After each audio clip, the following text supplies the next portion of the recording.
İbrahim əleyhissalamın bir peyğəmbər olaraq gördüyü işlər özündən sonraki qiyamətə qədər olan bütün insanlara vacib edilib.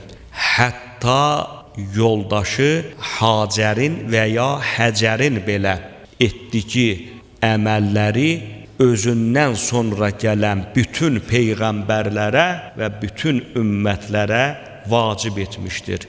Baxın, Həcər nə peyğəmbərdir, nə imam. Səfa və Mərva dağları arasında səy edirik. Həcdə olanlar bilirlər. Həmən səy Həcərin etdiyi əməldir.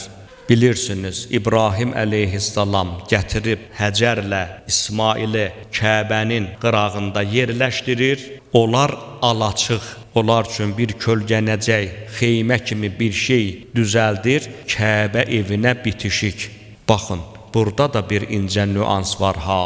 Allah o alaçıqda edilmiş ibadətlərin ixlasına görə Həcərin o alaçığını, o xeymiyə oxşar nəyini öz evinə birləşdirdi. Əgər bir adam həcc ziyarətində həmən Hicri İsmail deyirlər, o yeri də təfafa daxil etməsə, təfafı batildir.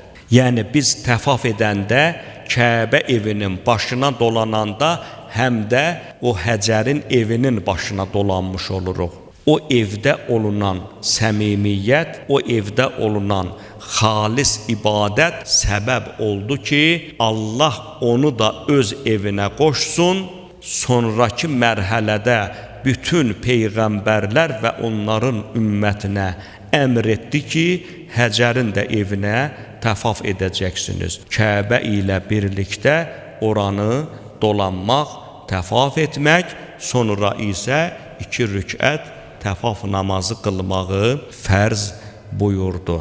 Deməli, bir evin bəri, bəzəyi, bahalı qapıları, pəncərələri Allah dərgahında bir şey deyil. Allah dərgahında o evlər dəyərlidir ki, o evlərdə səfa və səmimiyyət vardır. O evlərdə təqva və iman vardır. O evlərdə Allahın və onun izin verdiyi şəxslərin adları çəkilməkdədir. Uca Allahı and verək öz izzət-i cəlalına, bizim də evlərimizi o evlərdən qərar versin.